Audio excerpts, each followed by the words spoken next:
Hello, my name is Anupriya. Welcome to the class, and this session is about your interview call. If you are going through the checklist of your final interview preparation, so I am going to extend it more and presenting you few do's and don'ts of your interview preparation. So I'll go first with what you need to mention and do for the proper preparation for your interview. Beginning with the first one, that is reach on time. Where to reach? Exactly your destination where your interview is going to be held. Why it is important? Because once you are making late, once you are getting late, entering late, so end of the day you are getting nervous, because maybe if you immediately you're being called for the interview, you're not mentally prepared, so you can get nervous and make mistakes. So it is very essential that once you reach on time, you will get more time to understand enough proper information, collect proper information for your further process. Going to the next one, which is bring extra copy of resume. This is very essential because in your resume you are collecting all your professional information, so it may happen that it will be demanded more. So carrying extra copy is also important. So do it.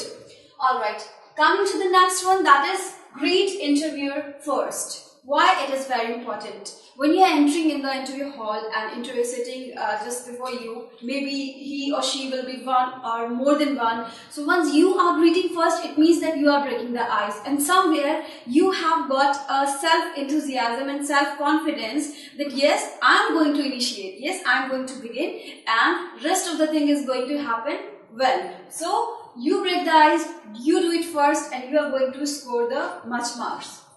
Coming to the next one, that is speak good body language. It is as essential as you speak your words, right? Because it's not only about that what you're presenting through your mouth, what you're presenting through your mind. It is actually important.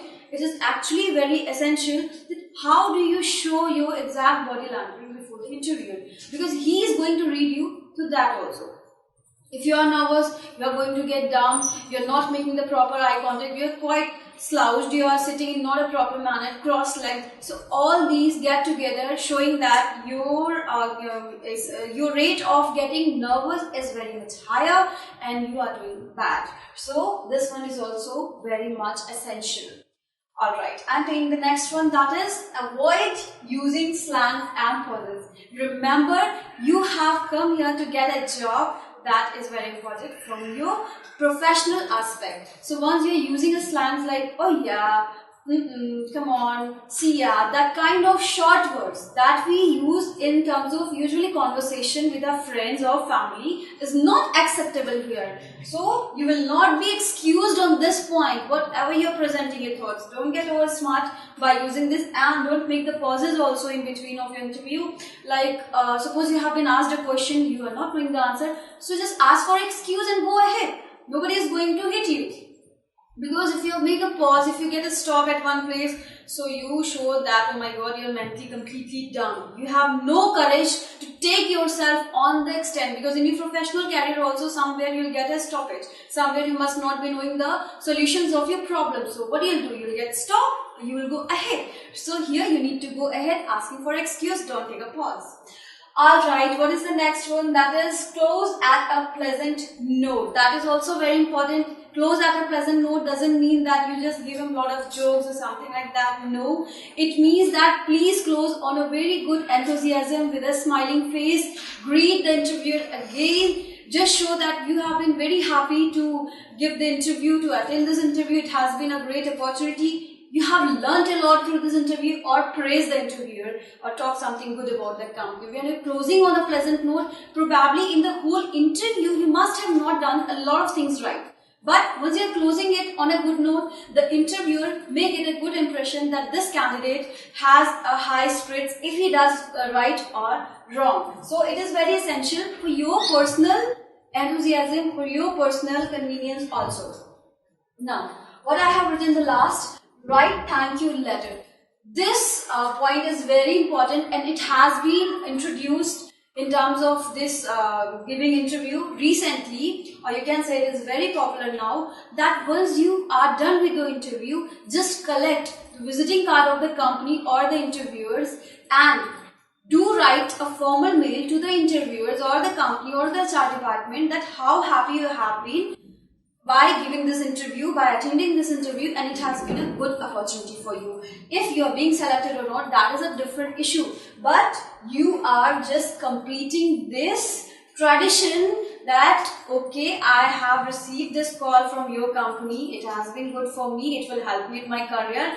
That's all from your side. So writing a thank you letter within 24 hours, no, don't go beyond that, is very, very important. So do it also. Now I'll come on the don'ts, something we need not to do in our interview preparation or through the interview or end of the interview. What these are? First, I have written shake hands unless offered.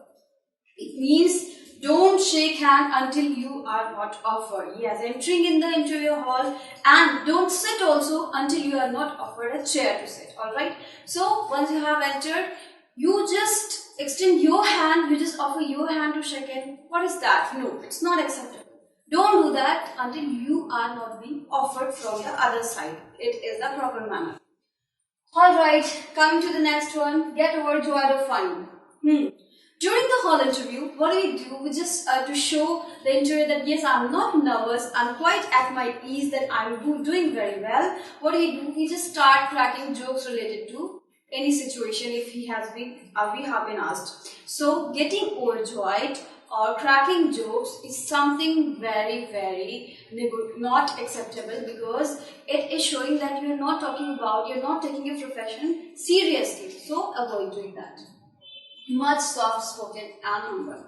Definitely in your interview you have to be formal, not very soft spoken or humble, because suppose the tone of voice you have selected to deliver, it is not audible to the interviewer. So do you think you are doing right? No, you're not doing right. So crossing the extreme level of humbleness and soft spoken, please, it is not right one. So avoid this one also.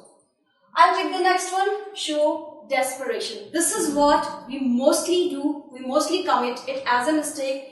Showing your interest for your job and showing a desperation are quite different streams. What we do, I'll give you an example. A lot of people go for the interview and somewhere they relate this interview, they relate their need with their family illness in terms of finance, and they are showing the extreme pathetic impression to the interview.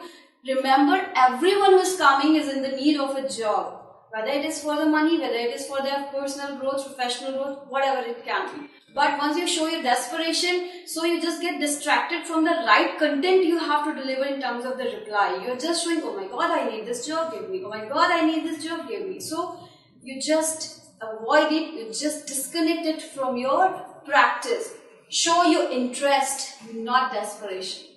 Alright, coming to the next one, over answer. If you are intelligent, if you are very much carrying a lot of wisdom in your mind and you receive a question, and what you do, you try to put everything in a one plate and never know what is the size of that plate. So what is this? Giving over answer, crossing a time is actually not the right one you are doing. Because somewhere, suppose if you are answering a question and you are giving the opportunity to the interviewer to create one more question from that answer, and if you're not knowing the answer, so again, this is the big sin you are committing. So talk less, just try to be brief with your answer and catch the point when you are being asked. Don't over answer, don't cross the time limit. Talk negative about X. This is what also we commit as a mistake. Definitely, if you have left, if you are already experienced employee and you have left your organization, so you must be asked the questions related to your ex-company or ex-colleagues. So talking anything about them negative is out of the chart. You are going in the cloud if you are doing so.